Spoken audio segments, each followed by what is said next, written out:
গল্পের শুরুতে আমরা দেখি জুডি নামক একটি ছোট্ট খরগোশ স্কুলের মঞ্চে নাটক করছে। সেখানে সে দেখায় অনেক বছর আগে বড় বড় হিংস্র পশুরা ছোট প্রাণীদের শিকার করত, কিন্তু সময়ের সাথে সাথে সব প্রাণী বদলে যায়। তারা একসাথে থাকতে শেখে, মানুষের মতোই সবাই মিলে চলতে থাকে। ওই খরগোশ মেয়েটার নাম ছিল জুডি। সে বলে বড় হয়ে সে পুলিশ অফিসার হতে চায়, কিন্তু তার বাবা মা বলে কোনো খরগোশ আজ পর্যন্ত পুলিশ হয়নি। জুডি এবং তার পরিবার একটি গাজরের খামারে কাজ করে। তবুও জুডির স্বপ্ন ছিল অনেক বড়। সে চায় ছোট প্রাণীদের ন্যায্য বিচার দিতেই সে পুলিশ হবে। একদিন এক শেয়াল এসে কিছু ছোট প্রাণীকে ভয় দেখায়। জুডি গিয়ে তাকে থামাতে চায়, কিন্তু শেয়াল রেগে গিয়ে জুডিকে ধাক্কা দেয়, বলে তোরা ছোট প্রাণী, আমাদের সাথে পারবি না। এই ঘটনার পর জুডি আর চুপ থাকে না। সে খুব কষ্ট করে পড়াশোনা করে, শরীর চর্চা করে, অনেক কষ্ট করে সে পুলিশ ইন্টারভিউ দেয়।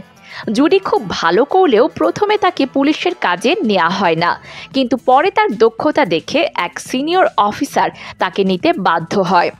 জুডি হয় প্রথম খরগোশ পুলিশ অফিসার। মেয়র তাকে ইতিহাসের প্রথম খরগোশ পুলিশ অফিসার হিসেবে ঘোষণা দেয়। মেয়রের সহকারী বেলওয়েদার খুব খুশি হয়। সে বলে ছোট প্রাণীরাও এখন অনেক দূরে এগিয়ে যাচ্ছে। তারপর জুডি জুটোপিয়া শহরে যায়। সেখানে সে একটা ছোট অ্যাপার্টমেন্টে ওঠে। প্রথম দিনই সে ইউনিফর্ম পরে পুলিশ স্টেশনে যায়। সেখানে রিসেপশনে এক চিতাবাঘ মেয়ে তাকে দেখে বলে, তুমি তো খুব কিউট। এরপর তারা বগুর কাছ থেকে জানতে পারে শহরে অনেক পশু হঠাৎ করে নিখোঁজ হয়ে যাচ্ছে। শহরে এখন পর্যন্ত 40টি প্রাণী নিখোঁজ হয়েছে। প্রতিটি পুলিশ অফিসারকে একজন করে প্রাণী খুঁজে বের করার দায়িত্ব দেওয়া হয়, কিন্তু জুডিকে দেয় একেবারেই আলাদা কাজ। তাকে বলা হয় সে যেন অবৈধভাবে পার্ক করা গাড়ির চালান কাটে। তাকে দিনে অন্তত 100টা চালান কাটতে হবে বলা হয়, কিন্তু জুডি খুব পরিশ্রম করে দিনে 200টা চালান কেটে ফেলে। এরপরে সে জানতে পারে এক শপিং মলে একটা ছোট প্রাণীকে আইসক্রিম দেওয়া হচ্ছে না। সে শপে গিয়ে দেখে এক হাতি আইসক্রিম বিক্রি করছে। জুডি হাতিটিকে বলে, যদি তুমি আইসক্রিম না দাও তবে আমি তোমার বিরুদ্ধে কেস করব, কারণ তুমি গ্লাভস ছাড়া আইসক্রিম বিক্রি করছো। হাতি তখন বাধ্য হয়ে শিয়াল ও তার বাচ্চাকে আইসক্রিম দিয়ে দেয়। বাইরে এসে জুডি দেখে এই শিয়াল একজন প্রতারক। সে বড় আইসক্রিম কিনে সেগুলো গলিয়ে ছোট ছোট ক্যান্ডি আইসক্রিম বানায়, তারপর সেগুলো অনেক বেশি দামে ছোট প্রাণীদের কাছে বিক্রি করে। জুডি রেগে গিয়ে বলে, তুমি চোর, তোমাকে গ্রেফতার করব।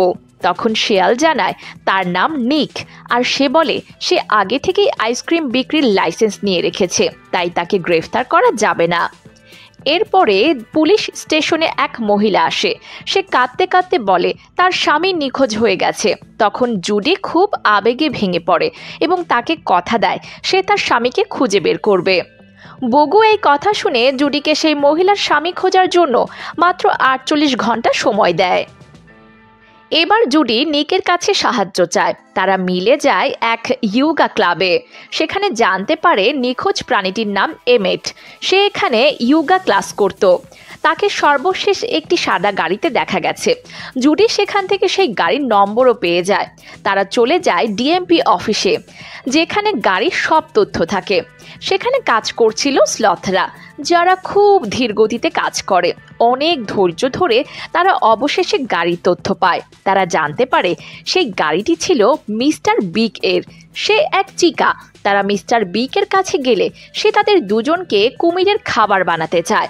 ঠিক তখনই মিস্টার বিগ এর মেয়ে আসে। সে বলে জুডি ও নিক একদিন তার প্রাণ বাঁচিয়েছিল। তখন মিস্টার বিগ ক্ষমা করে দেয়। সে জানায় এমেট তার ড্রাইভারের সাথে ছিল। তারা ওই ড্রাইভারের কাছে গেলে ড্রাইভার বলে এমেট হঠাৎ পাগলের মতো হিংস্র হয়ে গিয়েছিল। হঠাৎ করে তখনই সেই ড্রাইভার নিজেও হিংস্র হয়ে গিয়েছিল। এই কথা শোনার পর জুডি পুলিশ স্টেশনে ফোন করে সব জানায়।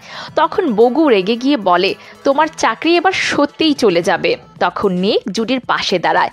সে বলে তোমরা 2 সপ্তাহ ধরে কিছু জানতে পারোনি, কিন্তু জুডি মাত্র 2 দিনে অনেক কিছু জেনেছে। তারা পরে যায় মেয়রের অ্যাসিস্ট্যান্ট বেলওয়েদারের কাছে। সেখান থেকে তারা জানতে পারে এমেটকে কোথায় নিয়ে যাওয়া হয়েছিল। তারা সেই জায়গায় পৌঁছে দেখে সব নিখোঁজ প্রাণী সেখানে বন্দী। তাদের ওপর গোপনে পরীক্ষা নিরীক্ষা করা হচ্ছিল। জুডি সেখানে মেয়রকেও দেখতে পায়। জুডি তখন তাদের কথোপকথনের ভিডিও রেকর্ড করতে থাকে, কিন্তু মাঝপথে তার ফ্যামিলি কল করে বসে। এতে সিকিউরিটি গার্ড এসে পড়ে। তখন জুডি ও নিক একটা বড় হাতির টয়লেটে ঢুকে পালিয়ে যায়। পরবর্তীতে তারা বগুকে ভিডিওটি দেখায়। বগু বুঝতে পারে মেয়র নিজেই সব ঘটনার সঙ্গে জড়িত ছিল। তখন মেয়রকে গ্রেফতার করা হয়। পরে জানা যায় যেসব প্রাণীরা আগে শিকারী ছিল তারা ধীরে ধীরে আবার হিংস্র হয়ে উঠছে। এসব দেখে জুডি সবাইকে সতর্ক করে বলে শিকারী প্রাণীদের থেকে দূরে থাকতে। এই কথা শুনে নিক কষ্ট পায়, কারণ সে নিজেও এক শিকারী প্রাণী। সে আর জুডির সঙ্গে কথা বলে না। জুডি খুব দুঃখ পেয়ে নিজের গ্রামে ফেরত চলে যায়।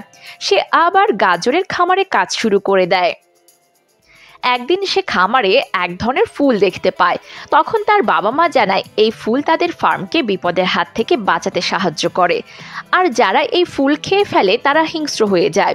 ঠিক তখনই জুডির মনে পড়ে যায় শহরের প্রাণীরা কেন হঠাৎ করে হিংস্র হয়ে উঠছে।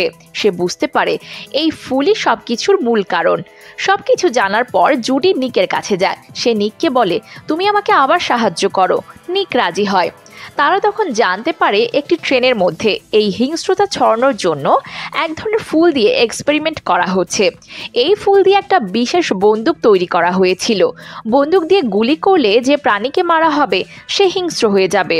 এরপর জুডি সেই ট্রেন নিজে চালাতে শুরু করে, কিন্তু সেই খারাপ লোকেরা ট্রেনের পেছনে পড়ে। একসময় ট্রেনে বিস্ফোরণ ঘটে, ট্রেন উড়ে যায়। তবুও নিকের কাছে বন্দুকগুলো বেঁচে যায়। তখন তারা ঠিক করে এসব প্রমাণ বগুর কাছে নিয়ে যাবে। ঠিক তখনই মেয়রের সহকারী ভেরি বেলওয়েদার এসে বাধা দেয়।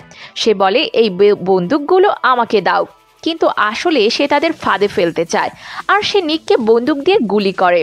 নিক তখনই ভয়ঙ্কর হিংস্র হয়ে যায়, কিন্তু এটা ছিল নিকের অভিনয়। সে হিংস্র হয়নি। বন্দুকের ভেতরে আসলে ব্লুবেরি ছিল, সেই ফুল ছিল না। সবকিছু জুডি গোপনে গাজরের মধ্যে রেকর্ড করে রেখেছিল। তখনই বগু আসে এবং ভেরিকে গ্রেফতার করে। পরে সবাই জুডিকে বাহবা দেয়। নিককেও পুলিশ অফিসার বানানো হয়, আর এরপর সেই পুরনো মেয়রকে মুক্তি দেওয়া হয়, কারণ সে আসলে দোষী ছিল না। সবশেষে বগু আবারও জুডি ও নিককে ট্রাফিক ডিউটি দেয়। তারা রাস্তায় কাজ করছিল। হঠাৎ এক গাড়ি অনেক জোরে তাদের সামনে দিয়ে চলে যায়। তারা দৌড়ে গিয়ে দেখে গাড়ি চালাচ্ছে এক স্লথ। জুডি অবাক হয়ে যায়, কারণ সবচেয়ে স্লো প্রাণীটাই এখন সবচেয়ে ফাস্ট গাড়ি চালাচ্ছে। ভিডিওটি ভালো লাগলে ভিডিওতে লাইক করে চ্যানেলটি সাবস্ক্রাইব করে পাশে থাকুন। ধন্যবাদ।